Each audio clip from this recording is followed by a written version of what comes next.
할렐루야. 우리 성도 여러분 안녕하셨죠? 제가 잠깐 기도하고 시작하겠습니다. 사랑의 하나님 감사합니다. 오늘도 귀한 시간 허락하시고 오늘도 하나님을 향하여서 영혼의 몸부림을 가질 수 있게 하시니 감사를 드립니다. 오늘도 함께하는 성도님들에게 지혜와 영적인 능력을 허락하여 주셔서 우리에게 주신 믿음의 의미를 분명히 깨닫는 시간 되게 하여 주시옵소서. 감사드리오며 예수 그리스도 이름으로 축복하며 기도드립니다. 아멘. 할렐루야. 우리 성도 여러분 잘 지내신 줄 믿습니다. 우리 앞지자우 혹시 강의 들으시는 주위에 있는 분들과 함께 인사하겠습니다. 보고 싶었습니다. 자, 오늘은 8번째 강의를 시작하려고 하고요. 교재 신학 에센스 1권 교재 41쪽부터 시작하도록 하겠습니다. 7번 말씀을 통해 주시는 믿음에 대해서 이야기를 하고자 하는데요. 그동안 믿음에 대해서 여러 가지 이야기를 했습니다. 제가 첫 번째로 이야기한 것은 무엇이냐면 믿음은 하나님에 대한 인간의 인격적인 반응이었음을 이야기를 드렸죠. 믿음은 인격과 인격 사이에서 일어나는 것입니다. 그래서 우상 혹은 어떤 사물, 이것은 인격이 아니기 때문에 그것은 우상 숭배일 뿐이라는 것이죠. 예를 들어서 재물, 돈, 이것도 인격이 아닙니다. 그것을 숭배하는 것, 그것에 빠져있는 것조차 우상 숭배라는 것이죠. 믿음은 인격적인 반응임을 여러분들 기억하시길 바라고요. 또 두 번째로 믿음은 무엇이냐면 우리 인간을 향한 하나님의 끊임없는 설득임을 이야기를 드렸습니다. 지금도 그래요. 하나님은 우리를 설득하고 계십니다. 늘 우리에게 말씀을 통해서, 우리의 삶을 통해서, 상황들을 통해서, 현상들을 통해서 우리를 설득하고 있습니다. 그리고 세 번째로 하나님의 믿음에 대해서 제가 설명을 드렸죠. 하나님도 믿음이 있으신가? 하나님의 믿음이라고 제가 설명을 드렸지만 결과적으로는 하나님의 선택과 우리 인간의 반응이 일어나는 것이 바로 믿음이라는 것이죠. 그래서 로마서 1장 17절에 보면 믿음으로 믿음에 이르게 하나니라는 표현이 있습니다. 그러니까 첫 번째 믿음은 하나님의 선택을 의미합니다. 하나님의 선택이 없이는 우리 인간, 두 번째 믿음으로 말미암아 인간의 믿음도 없다는 것이죠. 그래서 믿음은 하나님의 선택에 대해서 우리 인간이 반응하는 것이다 라고 할 수 있고요. 네 번째로 하나님의 약속으로 믿음이 이루어졌음을 설명을 드렸습니다. 우리가 믿을 수 있는 것은 하나님의 약속이기 때문이다 라는 것이죠. 그래서 우리는 믿음을 통해서 하나님의 능력을 바라볼 수 있다는 것이죠. 그런데 우리 진정한 믿음의 본질은 하나님의 능력을 바라보는 것이 아니라 능력의 하나님 그 자체를 바라보는 것이라는 이야기입니다. 여러분 믿음의 개념을 좀 달리 하시길 바랍니다. 하나님이 나에게 능력 주시니 기도 응답해 주시니 하나님을 믿습니다가 아닙니다. 그것은 하나님의 능력을 믿는 것이고요. 하나님 자체를 믿으라는 것입니다. 능력의 하나님을 믿는 것이 믿음이다. 그리고 다섯 번째, 구원의 조건으로서의 믿음을 설명을 드렸습니다. 여러분, 믿음을 통해서 우리가 예수 믿으면 구원받는다라고 우리가 생각합니다. 물론 맞는 말씀이긴 하지만 예수를 믿으면 구원받는다. 어떤 인과관계로 설명할 수 있는 것은 아닙니다. 예수를 믿으면 구원 얻습니다 라는 것은 어떤 조건을 이야기하는 게 아니라 예수님 자체를 강조하기 위해서 이야기하는 것이죠. 그러니까 믿음도 중요하지만 더 중요한 것은 예수 그리스도 그분에게 있다는 거예요. 그러니까 예수님이 사라지면 우리는 믿으면 구원 얻습니다. 믿으면 어떤 행위에 계속 초점을 맞추게 되는데 예수님을 믿으면 예수님에게 우리가 초점이 맞춰져야 진정한 믿음이라는 것이죠. 그리고 여섯 번째, 지난 시간에 했던 것은 성화의 과정으로서의 믿음입니다. 우리가 믿으면 구원을 얻고 예수님 자체가 더 중요한 것인데 우리가 믿음을 갖게 되면 우리는 성화의 과정을 겪을 수밖에 없다는 것이죠. 그래서 우리를 기다리십니다. 하나님은 오랜 시간을 기다리시지만 한순간도 그냥 두시지 않으시는 하나님을 바라보며 승리하시기를 간절히 축복합니다. 자, 오늘은 믿음의 7번째 시간으로서 말씀을 통해 주시는 믿음에 대해 살펴보겠습니다. 41쪽 밑에 보면 로마서 11장 33절에서 36절에 있는 말씀이 있는데요. 다 같이 한번 읽어보겠습니다. 깊도다 하나님의 지혜와 지식의 풍성함이여 그의 판단은 헤아리지 못할 것이며 그의 길은 찾지 못할 것이로다. 누가 주의 마음을 알았느냐? 누가 그의 모사가 되었느냐? 누가 주께 먼저 드려서 갚으심을 받겠느냐. 이는 만물이 주에게서 나오고 주로 말미암고 주에게로 돌아감이라. 그에게 영광이 세세에 있을지어다. 아멘. 여러분 아멘이시죠? 그 말씀을 자세히 보면 33절에 깊도다라고 이야기하고 있습니다. 하나님의 말씀, 그 능력은 깊다라는 것이죠. 34절에 보면 누가 주의 마음을 알겠느냐. 인격적인 반응이라는 거예요. 마음과 마음이 만나는 것이죠. 35절에 보면 누가 주께 먼저 드려서, 주님께 드려서 36절에 보면 중요한 말씀이 나오는데 만물이 주에게서 나오고 주로 말미암고 주에게로 돌아갑니다 라고 설명하고 있습니다. 이 말씀을 통해서 믿음은 하나님의 선물이다 라는 것이죠. 주에게서 나온다, 주로 말미암는다. 이것은 바로 믿음 자체가 하나님으로부터 온 것이고 우리의 행위로 얻을 수 있는 게 아니라는 것입니다. 그 이후에 하나님이 구원, 믿음을 선물로 주셨고 그 이후에 우리는 성화의 과정을 통해서 나의 믿음이 조금씩 성장해 간다는 것이지 내가 처음부터 내 행위의 믿음을 통해서 구원 얻는다는 뜻은 아니라는 것입니다. 좀 더 구체적으로 1번 믿음도 하나님의 선물이라는 것. 여러분 구원은 은혜이고 하나님의 선물입니다. 근데 믿음도 마찬가지요. 믿음도 하나님의 선물이고 하나님으로부터 시작된다는 것을 알아야 된다는 거예요. 42쪽에 보면 맨 위에 믿음이란 교제를 한번 보시고요. 하나님과 인격적인 관계를 갖는 것이며 라고 설명하고 있습니다. 그러니까 하나님과 인간, 우리와의 인격적인 만남, 인격적인 관계가 있어야 믿음이 형성된다는 거예요. 그럼 집에 어떤 인형이 있어요. 그 인형과 인격적인 관계를 맺을 수가 있습니까? 집에 어떤 물건이 있어요. 그 물건과 인격적인 관계를 맺을 수는 없는 것이죠. 인격적인 관계가 있어야만 믿음이 성립되는데 그래서 어떤 우상에게 관계를 맺으려고 하는 것은 우상 숭배가 될 수밖에 없다는 것이죠. 그 다음에 보면 은혜가 하나님의 선물이듯 믿음 또한 하나님의 선물이다. 하나님이 허락하셔야 우리에게 주시는 하나님의 선물이다 라는 것입니다. 그러니까 은혜가 선물이듯이 믿음도 선물입니다. 은혜가 하나님의 계획이듯이 내가 믿는 믿음도 하나님의 계획하심이라는 것이죠. 저는 부족하지만 제가 목사가 되고 이렇게 강의하는 그것 자체도 하나님의 은혜고 하나님의 선물입니다. 내가 선택할 수 있는 건 아니라는 것이죠. 그래서 거기 보면 빨간 글씨로 써져 있습니다. 내 의지로 믿는 게 아니라 하나님의 계획하심의 일부가 우리 믿음이다라는 것입니다. 하나님의 계획하심이 우리 믿음이에요. 그리고 믿음은 은혜고 구해야 되는 것이다 라고 설명하고 있습니다. 거기 출애굽기 10장 1절에서 2절에 보면 1절 중반부에 나의 표징을 그들 중에 보이기 위함 그 다음에 2절 말미 쪽에 보면 자손의 귀에 전하기 위함이다 라고 이야기합니다. 그러니까 하나님이 수많은 그런 기적들을 보이신 것은 이 안 믿는 자들 세상 가운데 보이기 위함이라는 것이죠. 그 다음에 우리 믿는 우리로 하여금 자손들에게 전하기 위함이다 라고 설명하고 있습니다. 이 말씀 이야기하는 것은 한마디로 믿음의 근거가 될 내용들을 이야기합니다. 하나님이 수많은 그런 기적들을 보여주셨어요. 성경을 읽다 보면 참 하나님이 한마디로 이런 표현을 제가 하고 싶어요. 하나님은 참 사서 고생하셨나 라는 생각을 하게 됩니다. 여러분 애굽을 구해내시면서 왜 굳이 10가지 재앙을 내리십니까? 홍해를 가르거나 구름과 불기둥으로 이스라엘 백성들을 어렵게 인도하셨습니까?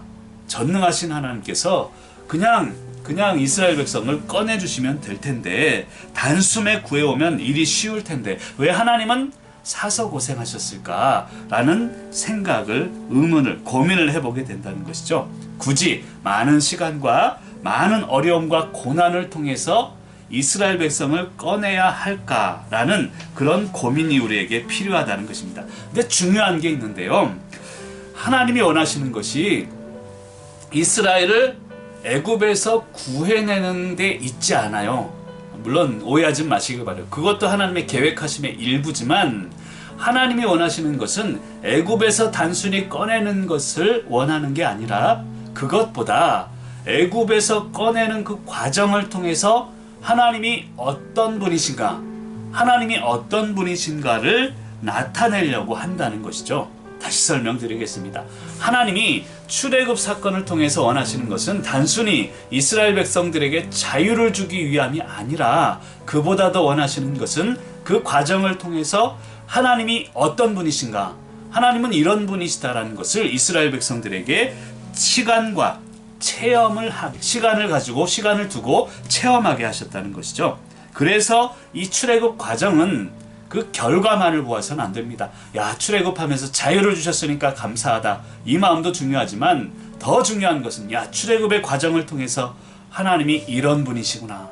하나님은 정말 이런 분이시구나. 하나님의 존재와 하나님의 본질을 깨닫는 것이 중요하다는 것입니다. 그래서 교재 41쪽 중반부에 보면 거기 동그라미를 쳐보세요. 오랜 세월과 여러 가지 어려움을 이겨내며 할 때 오랜 세월 동그라미. 그 다음 두 번째 여러 가지 어려움을 동그라미. 그러니까 하나님을 알기 위해서는 첫 번째 오랜 세월, 이 말의 의미는 시간이 필요하다는 거예요. 시간이. 그 다음 두 번째는 여러 가지 어려움. 이것은 하나님의 특별한 체험이 필요하다는 거예요. 그래서 시간을 두고 체험을 통해서 하나님이 어떤 분인지를 알아가는 것이 진짜 믿음이라는 것입니다. 그래서 시간이 필요한 거예요. 하나님 왜 이렇게 안 이루어 주십니까? 근데 우리 인간은 그런 존재라는 거예요. 시간이 필요한 존재입니다. 그 다음에 체험이 필요한 존재예요. 하나님 왜 이렇게 고난을 주십니까? 그런데 이 고난, 이 체험을 통해서 우리 인간은 믿음, 진정한 믿음을 갖게 된다는 것이죠. 그래서 시간과 체험이 필요한 존재가 인간이고, 우리 아이들도 그렇잖아요. 우리가 말을 하면 금방 알아들으면 좋겠지만 나중에 시간이 필요한 거예요. 아이들이 장성하면서 알게 되는 것이죠. 그리고 다른 체험들이 또 필요한 거예요. 그래야 올바른 판단을 할 수 있는 그런 성숙한 존재에 이르듯이 하나님이 우리에게 원하는 것은 시간과 체험, 여러 가지 고난을 통해서 하나님이 어떤 분인가, 이것을 알길 원하신다는 것입니다. 이것이 바로 믿음이며 하나님의 선물이라는 것이죠. 다음 두 번째로 중요한 내용 중에 하나입니다. 믿음은요, 허황된 게 아니에요. 믿음은 반드시 사실에 근거해야 하며 많은 시간이 필요하다는 거예요. 시간이 필요하다는 것은 앞에서 잠깐 설명을 드렸습니다. 그런데 믿음의 시작은 사실에 근거한다는 거예요. 많은 분들이 믿음을요, 허황된 거라 생각합니다. 믿음은 비과학적이라고 생각합니다. 그런데 믿음은 분명히 사실에 근거해야 합니다. 좀 더 구체적으로 얘기하면 믿음은 상식적이어야 하고요, 이성적이어야 합니다. 그리고 합리적이어야 합니다. 근데 그렇지 못하고 기적만을 바라보다 보니까 믿음에 대해서 사람들이 부정적인 생각을 갖게 되는 것이죠. 여러분, 믿음을 어떻게 우리가 접근하느냐 할 때 이성적으로 접근해야 합니다. 그리고 합리적으로 사실에 근거해야 합니다. 물론 하나님은 능력의 하나님이시기 때문에 이러한 것을 초월하시고 기적을 보여주시고 병을 고쳐주십니다. 우리가 생각할 수 없는 초자연적인 일까지도 이루어주시는 분이십니다. 하지만 믿음의 시작은 역사적인 사실에 근거해야 된다는 것입니다. 출애굽기 19장 5절 6절에 보면 너희가 내 말을 듣고 내 언약을 지키면 내 소유가 되고 제사장 나라가 된다. 이 말이 의미하는 바는 하나님이 이스라엘 백성에게 전할 내용을 가르쳐주고 있고요. 19장 9절에 보면 내게 임함은 백성들이 듣게 하며 믿게 하려 함이다 라고 하면서 하나님의 임재를 이야기를 하고 있습니다. 그리고 20장 18절 19절에 보면 우리의 번개 나팔 소리, 산의 연기, 그리고 그들이 멀리 서서 떨며, 이런 표현을 통해서 모세에게 주신 말씀이 신실함과 권위를 나타내고 있습니다. 결과적으로 이 세 가지 본문을 통해서 제가 이야기하고 싶은 것은 하나님은 이러한 믿음의 근거를 제시하셨다는 거예요. 결론적으로 믿음은 근거가 있어야 된다는 것이고 맹목적 신앙이 되어서는 안 됩니다. 여러분, 왜 믿습니까? 무엇을 믿습니까? 믿음의 시작이 어떠한 것입니까? 그것을 분명히 알아야 된다는 거예요. 좀 더 제가 설명을 하겠습니다. 여러분, 출애굽 사건을 아까도 설명을 드렸는데, 출애굽 사건 이전에는 하나님을 어떻게 표현하냐면 아브라함, 이삭, 야곱의 하나님이다 라고 표현합니다. 이것은 믿음의 조상을 의미하는 것이고요. 믿음의 근원을 이야기하는 것입니다. 근데 출애굽 이후에 하나님을 어떻게 소개하냐면 나는 너희 종되었던 애굽 땅에서 너희를 인도하여 낸 하나님이다 라는 표현을 합니다. 그러니까 출애굽 이전과 이후에 하나님에 대한 표현이 좀 달라졌다는 거예요. 출애굽 이전에는 아이야의 하나님, 아브라함, 이삭, 야곱의 하나님으로서 믿음의 조상들, 믿음의 근원으로서의 하나님을 설명했다면 출애굽 이후에는 애굽에서 구원하여 낸 하나님, 이것은 하나님의 행위, 역사적인 사실을 의미하는 것이죠. 그러니까 출애굽 이전과 이후를 종합해 보면 믿음의 근원, 믿음의 조상으로서 사실과 그 다음 하나님이 역사적인 사실, 행위를 통해서 역사적 사실에 근거한 하나님을 설명하고 있다는 거예요. 그래서 교재에 보면 43쪽 중간에 빨간 글씨로 즉이라고 써진 데 있죠. 즉 역사적 사실에 근거하여서 하나님이 누구시며 하나님이 어떤 하나님인가를 분명히 설명하고 있다는 거예요. 아까 제가 얘기했던 출애굽기 19장, 20장에 보면 하나님의 임재가 나오고 하나님의 말씀의 권위가 나오고 출애굽 이전과 이후에 하나님이 조금씩 다르게 나타나면서 결론적으로 이야기하는 것은 역사적 사실에 근거해서 하나님은 우리를 설득하시고 다가오시고 하나님이 어떤 하나님인가를 설명하고 있다는 거예요. 그래서 여러분, 믿음을 설명하고 믿음을 받아들일 때요, 의심 없이 받아들이는 믿음은 위험합니다. 고민 없이 받아들이는 그런 믿음은 조금 위험해요. 때로는 불만이 있어요. 때로는 갈등이 있어야 합니다. 때로는 고민이 있어야 돼요. 그리고 그런 과정을 통해서 참 믿음을 발견해 나가야 되는 것이죠. 그렇지 않고 무조건 믿어라. 믿음은 그런 게 아니야. 무조건 믿는 거야. 그렇게 믿음의 시작이 되어서는 안 됩니다. 물론 믿음은 흔들려서는 안 되죠. 하지만 믿음을 형성해가는 과정 가운데 분명한 고민이 필요하고 때로는 불평이 필요하고 때로는 갈등이 필요한데 그것을 이기고 하나됨으로 믿음이 형성되어야 된다는 것입니다. 여러분, 옛날에는 그랬어요. 목사님께 뭐 질문하면 나중에는 야, 그냥 믿어. 저도 그렇게 자랐습니다. 근데 그건 잘못된 개념이에요.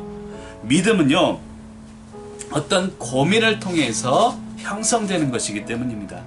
여러분 한번 따라하면 좋겠습니다. 의심하지, 고민 없이 믿음이 없습니다. 고민 없이 믿음이 없다는 거예요.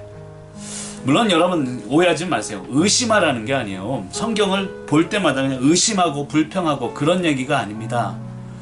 의심은 하지 말고 고민하라는 거예요. 고민. 이 말의 의미가 좀 어렵습니까? 고민이 필요하다는 게, 신학적인 고민이, 그리고 고민을 통해서 하나님의 참 믿음을 발견하게 된다는 거예요. 그래서 교재에 보면 거기 밑줄 친 데가 있습니다. 43쪽 중반부 밑에 즉, 한번 같이 읽어볼게요. 하나님이 어떤 분이신지를 생각하고 분별하고 하나님의 모습이 아닌 것은 배제할 줄 아는 것이 참 믿음입니다. 여러분 동그라미 치세요. 하나님이 어떤 분인지 생각하고, 첫 번째는 깊이 있는 생각을 하라는 거예요. 믿음이 시작입니다. 깊이 있는 생각을 하고, 두 번째 깊이 있게 생각하다 보면 분별 동그라미 치세요. 두 번째는 긴가민가 분별하게 된다는 거예요. 이게 참인지 아닌지, 이 길로 가야 되는지 아닌지를 분별하게 된다는 거예요. 그리고 세 번째로 하나님 모습이 아닌 것은 배제에 동그라미 치세요. 아닌 것은 배제할 줄 아는 것, 빼야 되는 것. 여러분 그 옆에 또 쓰세요. 빼는 것이 믿음입니다. 빼는 것이. 여러분 저도 그렇고요. 많은 분들이 그런 생각을 합니다. 믿음을 통해서 축복을 더해야지, 행복을 더해야지, 믿음을 통해서 어떠한 것들을 더 얻어야지라고 생각하지만 믿음은 사실 더하는 게 아닙니다. 믿음은 빼는 것입니다. 내 안에 있는 어두움의 생각들을 빼는 것이고, 내 안에 있는 욕심들을 빼는 것이고, 내 안에 있는 어떠한 말씀이 아닌 것들을 빼내는 것이 믿음이라는 거예요. 근데 우리는 반대로 생각합니다. 믿으면 축복을 더해 주실 것을, 믿으면 행복해질 것을. 물론 그것은 하나님이 주시는 하나님의 축복입니다. 근데 그것 자체가 목표가 되어서는 안 됩니다. 오히려 믿음의 목적은 빼는 거예요. 지난번에 어떤 분하고 이야기를 하다 보니까 목사님 그래요. 네, 그랬더니 제가 그랬거든요. 살이 많이 빠진 것 같아요. 그랬더니 목사님 아니에요. 보이지 않는 데가 쪘어요 그러더라고요. 여러분 보이지 않는 데가 살이 쪘다는 거예요. 근데 우리 영적인 부분도 마찬가지예요. 보이지 않는 것들이 살이 찝니다. 이상한 개념들이 들어오는 것이죠. 그것들을 빼는 것이 믿음이다라는 것입니다. 그러니까 깊이 있는 생각으로 긴가민가 두 번째로 분별하게 되면 이것을 빼는 것, 배제하는 것, 이것이 참 믿음이다라는 것입니다. 그 다음에 신명기 4장 32절에서 40절까지의 내용이 있는데요. 거기 보면 35절만 같이 읽습니다. 이것을 내게 나타내심은 여호와는 하나님이시오 그 외에는 다른 신이 없음을 내게 알게 하려 하심이니라. 이것이라는 것은 앞에 나온 여러 가지 기적들이요. 하나님이 기적들을 통해서 역사적 사실을 보여주셨는데 사실을 나타낸 이유는 하나님이 어떤 분인지를 알게 하기 위함이다. 그 이야기를 하는 거예요. 그래서 39절 40절에 보면 그러니까 역사적 사실을 통해서 믿고 하나님 어떤 분인지를 알고 그것을 명심하고 40절에 보면 지키면 복이 있을 것이다 라는 내용을 담고 있다는 것이죠. 그래서 믿음의 시작은 이성적이고 합리적이고 사실에 근거해야만 건강한 믿음이 될 수 있음을 믿으시길 바랍니다. 그 다음 페이지 44쪽으로 넘어갑니다. 자, 아까 얘기했던 신명기 4장 이야기를 하면서 이 신명기 4장의 말씀은 하나님이 누구이신가에 대한 설명을 하고 있는 것입니다. 그러니까 이스라엘에게 목적 달성하는데 하나님의 능력이 분명히 개입하고 있지만 강조하는 것은 하나님의 능력이 아니라 하나님 자체라는 거예요. 좀 더 구체적으로는 하나님이 어떤 분인가를 이해하는 게 중요하다는 거예요. 우리도 기도하잖아요. 우리도 여러 가지 삶의 경험을 하게 되는데 기도의 응답을 받았습니다. 그럼 감사하죠. 근데 거기서 끝이 아니라 기도의 응답을 주신 그 하나님의 능력을 보는 게 아니라 그 하나님을 바라보고 하나님이 어떠한 분인지를 이해해야 된다는 거예요. 지난 시간에 설명을 드렸죠. 우리 아이들은 아빠가 퇴근할 때 아빠의 얼굴을 보지 않고 아빠의 손을 본다는 거예요. 무슨 선물을 가져왔나. 그런데 선물을 사오신 아빠가 더 중요한 것이죠. 근데 자꾸 인간은 그 손만 보게 되면 안 된다는 것입니다. 하나님에 대한 이해가 중요하다. 이것을 깨달으시길 바랍니다. 그러니까 일의 결과가 아니라 일을 이끌어 가시는 동안 그 과정을 통해서 하나님이 어떤 분인가를 계속 알기를 원하는 게 믿음이라는 것입니다. 자, 거기 빨간 글씨로 한번 된 부분을 같이 한번 읽게요. 우리가 고민하죠. 신앙생활을 하면서 고민하는 이유, 원망하는 이유는 내가 기대했던 것이 결과가 나타나지 않기 때문이라는 것이죠. 그 다음에 빨간 글씨를 읽어볼게요. 그러나 하나님은 그 결과나 형통의 자리에 목적이 있는 것이 아니라 하나님을 알고 기뻐하고 하나님을 올바로 이해하는 것을 결과로 삼고 있는 것입니다. 여러분 아멘이시죠? 하나님이 우리에게 원하시는 것은 하나님을 알기.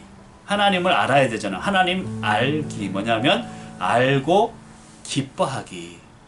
여러분 아는 것 그리고 더 나아가서 기뻐하는 것 그리고 이해하는 것 그것을 하나님이 우리에게 원한다는 것입니다. 이게 믿음이라는 거예요. 믿음을 통해서 어떤 결과를 얻어내기보다 믿음을 통해서 하나님을 이해하고 하나님을 알고 기뻐하는 것 그게 믿음임을 여러분들 확실하게 깨달으시길 바랍니다. 물론 이런 것들은요 하루아침에 되는 건 아니에요. 저도 말은 계속 쉽게 하는 것 같지만 계속 저도 성화의 과정을 통해 노력하고 있는 중입니다. 하나님을 더 알기 원합니다. 하나님을 더 기뻐하기를 원합니다. 사람과의 관계도 그렇잖아요.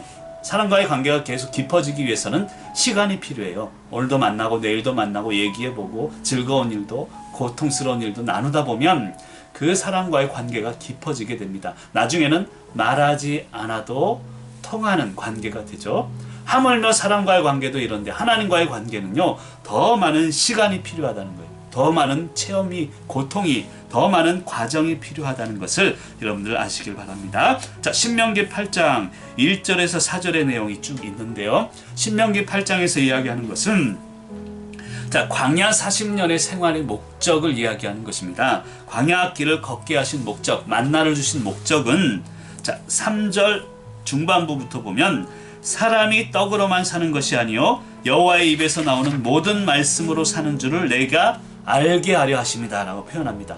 그러니까 하나님이 광야 생활에 고통과 고생을 하게 하신 이유는 그 그 광야 생활을 통해서 사람이 떡으로만, 그러니까 세상적으로만 사는 게 아니라 말씀으로 살게 하는 것을 깨닫게 하기 위함이라는 것이죠. 그것이 광야 생활의 목적입니다. 그러니까 우리는 신앙생활을 하면서 우리가 원하는 것을 위해서 내가 기다린다라고 생각해요. 하나님 이거 주세요, 저거 주세요. 하나님 매일 기도합니다. 새벽 기도 가고 수요 기도 가고 날마다 기다립니다 라고 생각을 하는데, 하지만 기다리시는 분은 내가 아니라 하나님이라는 거예요. 여러분 이 개념을 분명히 깨달아야 합니다. 물론 우리도 인내하며 기다려야 하죠. 그래서 인내가 필요한 것은 분명합니다. 그런데 동시에 우리가 깨달아야 되는 것은 하나님도 나와 함께 기다리신다는 거예요. 나보다 더 애타는 마음으로, 나보다 더 간절한 마음으로 우리가 올바른 길을 걸어가기를 날마다 기다리신다는 거예요. 근데 우리는 하나님 왜 안 주십니까? 나만 기다리게 하십니까? 라고 기도할 수 있지만, 더 큰 것은 믿음의 눈으로 보면 하나님은 더 많이 기다리고 계신다는 것이죠. 그것을 깨달으시길 바랍니다. 자, 세 번째로 믿음의 근거에 대해서 바울은 설명하는데, 믿음의 근거가 무엇인가? 예수님이 이 땅에 오심, 첫 번째는, 그 다음 예수님의 부활하심, 이 두 가지를 설명하고 있다는 거예요. 물론 그 과정 가운데 중요한 것이 십자가의 죽음도 있지만, 바울이 이야기하는 두 가지는 예수님이 이 땅에 오심과 예수님이 부활하셨다, 예수님이 또 이제 가신 것을 이야기하는 것이죠. 자, 거기 보면 진리를 아는 것, 진리를 아는 것이 믿음입니다. 축복이 무엇인지를 아는 것, 그것도 믿음이죠. 사람의 진정한 가치가 무엇인지를 아는 것도 믿음이에요. 그런데 궁극적인 믿음은 뭐냐면, 거기 44쪽 맨 밑줄에 있습니다. 하나님께서 누구이신지를 아는 것, 그게 궁극적인 믿음이라는 거예요. 그러니까 앞에서 쓴 진리를 알고 축복이 뭔지를 알고 진정한 사람의 가치가 무엇인지를 아는 것도 믿음의 과정이지만, 궁극적으로는 하나님이 누구이신지를 이해하기 위한 부차적인 과정일 뿐이라는 것. 궁극적인 것은 하나님이 누구인가, 이것을 알기 위한 게 믿음의 목적이며 믿음 그 자체라는 것을 의미하고 있습니다. 여러분 사도행전 17장에 보면 바울이 아레오바고 설교의 내용이 나오는데요. 25절을 보면 사람의 손으로 섬김을 받으시는 것이 아니다라고 설명합니다. 사람의 손으로 만들어진 것이 하나님이 아니다. 신은 뭐냐면 사람이 만들 수 있는 게 아니다. 그 당시에 아레오바고에 수많은 우상 숭배가 성행했습니다. 그래서 많은 우상들을 사람들이 만들고 그것으로 장사를 하게 되고, 사람들의 신앙이 우상 숭배 때문에 계속 깨어져 버리고 있었죠. 그래서 바울이 설명하기를 25절에서 신은, 하나님은 사람의 손으로 만들 수 있는 게 아니다라고 이야기하면서 31절에 이는 정하신 사람으로 하여금, 이게 정하신 사람 예수 그리스도가 오심을 이야기합니다. 그 다음 죽은 자 가운데서 살리신 것, 예수님의 부활로 믿음의 증거를 줬다는 거예요. 그러니까 믿음이라는 것은 뭐냐면, 거듭 강조하지만 인격적인 관계예요. 하나님의 인격과 우리 인간의 인격이 만나서 관계를 계속 맺어가는 게 인격이고, 하나님이 어떤 분을 이해하는 것이죠. 수많은 시간과 경험을 통해서. 그런데 단순히 사람의 손으로 우상을 만들어 놓고 이걸 믿어라 하는 것은 아니다. 그리고 그 믿음의 증거는 예수님이 진짜 오셨고, 역사적 사실이죠. 그분이 부활하셨다, 이것도 사실입니다. 이게 바로 31절에 나온 믿음의 증거다, 증거를 주셨다라고 설명하고 있다는 것입니다. 이것이 역사적 사실이라는 거예요. 예수님이 오셨음을 믿으시죠? 부활하심도 믿으시죠? 이 역사적 사실에 근거한 것이 믿음이 되어야지, 그런 거 아무것도 없이 그냥 우상 똑똑똑똑 새겨가지고 우상 조각해가지고 그것을 믿는 것은 믿음이 아니다 라고 바울은 아레오바고 설교에서 이야기하고 있다는 것이죠. 그러니까 믿음은 역사적 사실을 근거합니다. 왜 제가 이것을 자꾸 강조하냐면, 믿음이 사실을 근거로 한다는 이유는요, 역사적 사실이 나타나면, 그 근거가 나타나면 가짜는 다 사라져버리게 돼 있어요. 여러분 일본 놈이라고 할까요? 일본 사람이라고 할까요? 일본 분들이라고 할게요. 예수님의 사랑으로. 일본 분들께서, 발음도 안 되네. 일본 분들께서 독도는 우리 땅이라고 계속 주장하잖아요. 그런데 수많은 역사적인 사실을 딱 근거로 대면 깨갱하고 도망가 버린다는 거예요. 그래서 믿음은 역사적 사실이 근거가 되어야 된다는 거예요. 그 역사적 사실은 예수 그리스도 오심이요, 십자가 사건이요, 부활 사건이며, 이것을 근거로 믿음이 형성돼야지 다른 어떤 허황된 것, 어떤 신비적인 것, 그것을 시작으로 믿음이 형성이 되면 결과적으로는 그 믿음은 무너질 수밖에 없다는 것을 이야기하고 있다는 것입니다. 자, 누가복음 1장 1절과 4절을 읽다 보면 1절에도 이렇게 나와요. 사실에 대하여. 그러니까 믿음은 사실에 대한 것이라는 것이죠. 2절에 보면 목격자가 있었다는 것이죠. 사실이니까 목격했죠. 그것을 전해줬다. 그대로 전해줬다. 이것이 믿음의 근거가 된다는 것이고, 모든 믿음, 올바른 믿음은 이런 사실을 근거해야 된다. 좀 더 이야기하면 존재하는 인격, 하나님 분명히 존재하시는 인격을 대상으로 해야 진짜 믿음이라는 것을 설명하고 있는 것입니다. 여러분, 여러분의 믿음을 한번 점검해 보시길 바라요. 하나님과의 인격적인 관계인가? 아니면 무조건 이거 해주세요, 저거 해주세요, 어떤 주술적인 행위가 아닌가? 이것을 판단해야 할 줄로 믿습니다. 믿음은 인격적인 관계입니다. 인간이 만든 우상, 이 허상은 인격 자체가 아니에요. 믿음 자체가 성립이 안 됩니다. 이런 믿음은 자기 위로일 뿐일 수가 있습니다. 자기 만족으로 끝날 수밖에 없다는 것이죠. 그래서 존재하는 인격을 대상으로 해야 진짜 믿음이고, 어떤 인간이 만든 우상이나 인간을 두렵게 하는 그런 허구, 그것으로부터 만들어진 것은 진정한 믿음이 아닙니다. 여러분, 과거엔 그런 분들이 계셨죠. 뭐 예언을 받았다거나 환상을 봤다거나 그러면서 사람들을 두렵게, 당신 이렇게 하지 않으면 뭐 병이 날 거야 라든지, 당신 이렇게 해야 잘 될 거야, 이런 쪽의 믿음은 하나님이 원하시는 믿음이 아닙니다. 하나님은 그런 존재가 아니세요. 그런 쪼잔한 존재가 아니십니다. 하나님은 인격적인 분입니다. 그리고 이런 식으로 성도들에게 두려움을 주고 믿음을 이끌어가는 것은 기독교적인 영성이 아닙니다.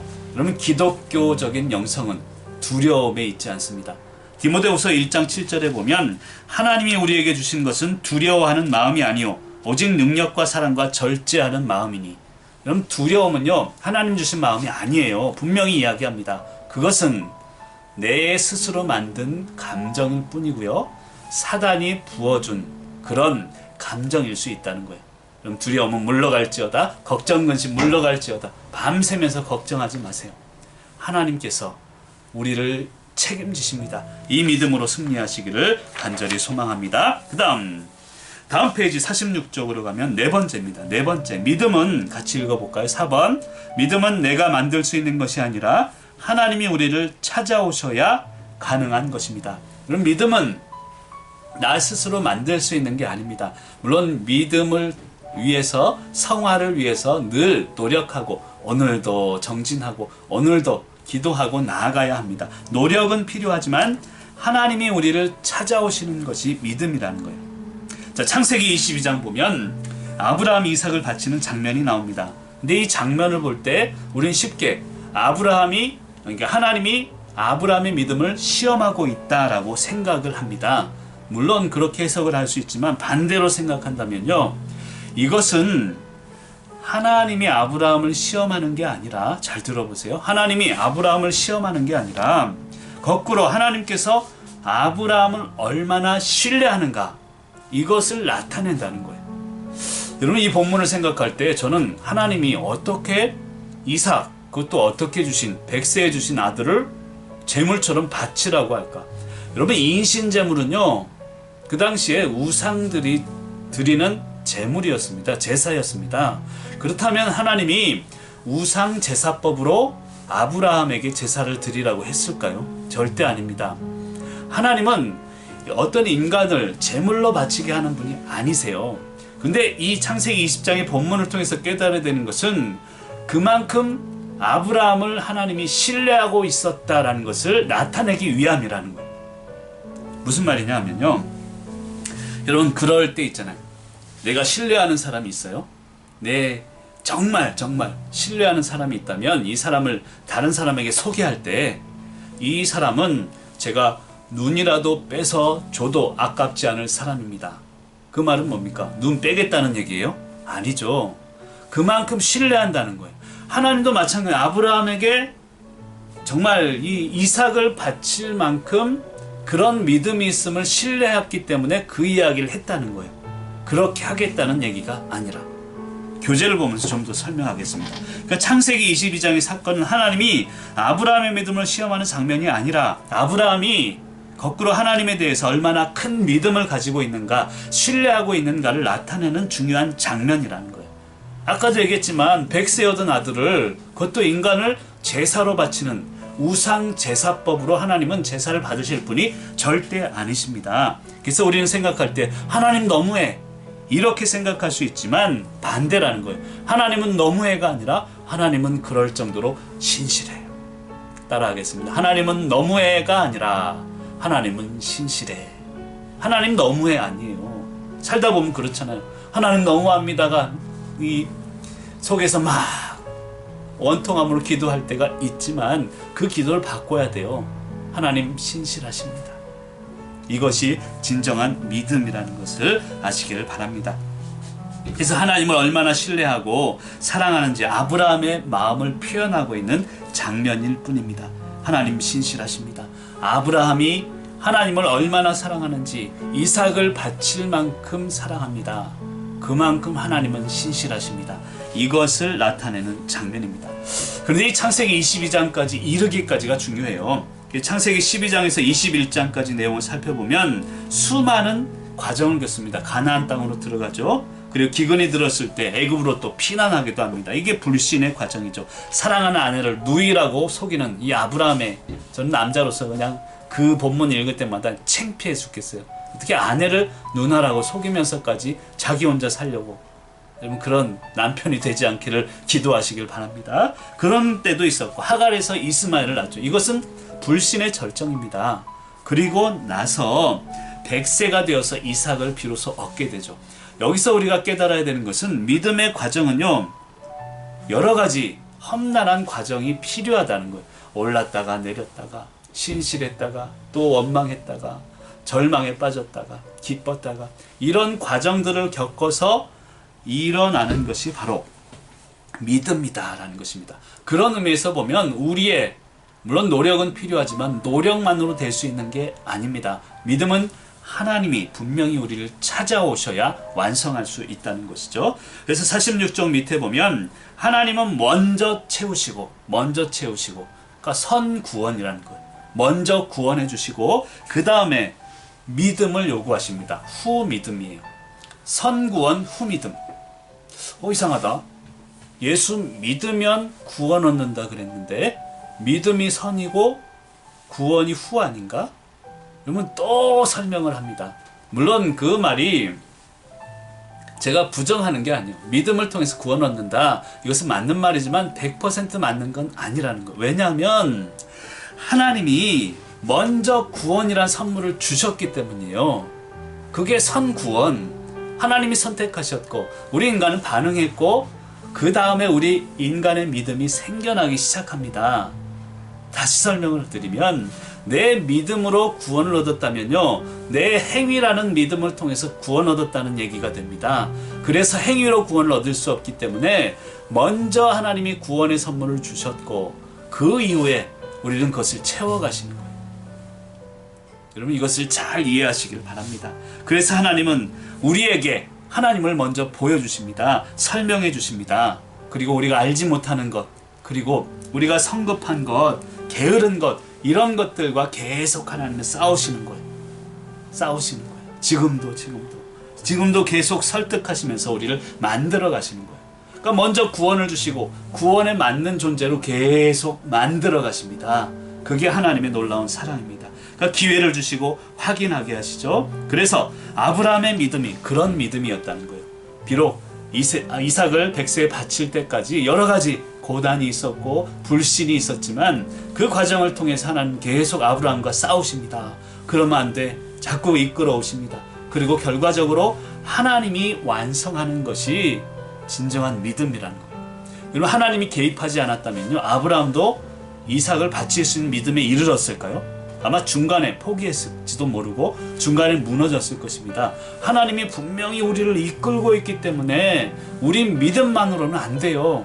하나님이 개입하셔서 우리를 인도하시기에 우리의 믿음은 구원에 이르는 믿음이 될 수 있다는 것입니다. 그래서 선구원, 후믿음을 제가 설명하고 있는 것입니다. 자, 46쪽에 밑에 빨간 글씨로 우리 쓰여진 거 읽어볼게요. 믿음이 생겨나는 것은 이처럼 내가 내 의지를 통해서 만드는 것이 아니라 하나님께서 만들어 가시는 하나님의 선물이다 라는 것입니다. 여러분, 그렇다고 노력하지 말라는 거 아니에요.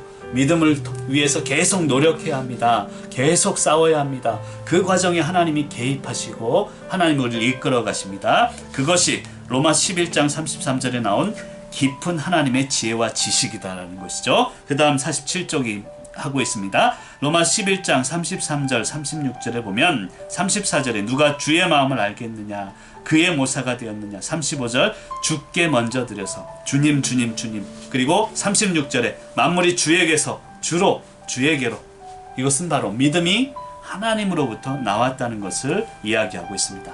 제가 아까 설명 처음에 드렸죠. 하나님은 왜 사서 고생하실까? 우리를 구원하실 거면 그냥 쉽게 하시지. 근데 인간은 시간이 필요한 존재라니까요.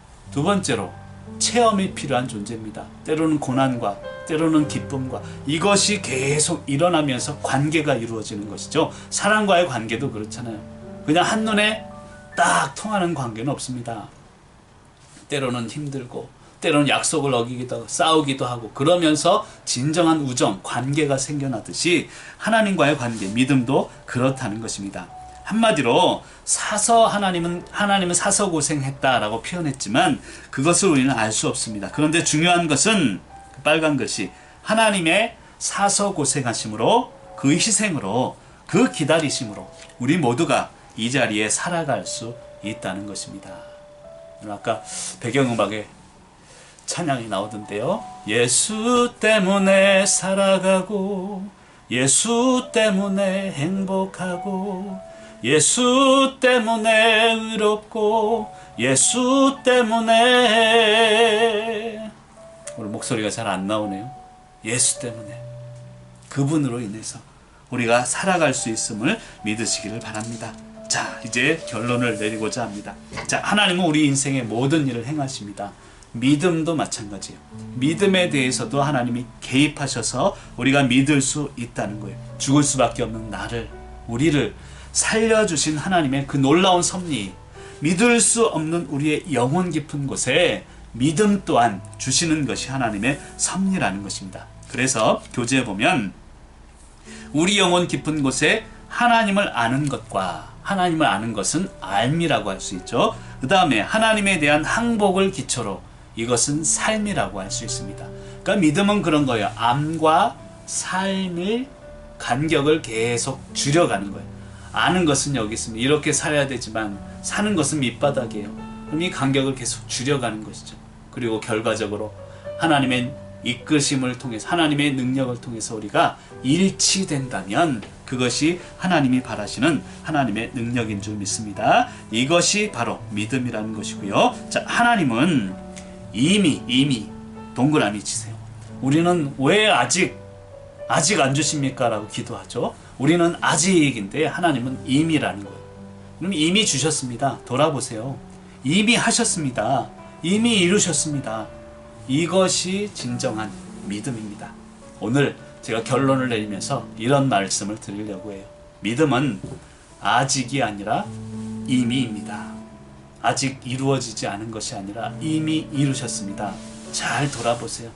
이미 여러분의 기도 제목이 이루셨고 이미 행동하셨고 하나님께서 채우신 줄 믿습니다.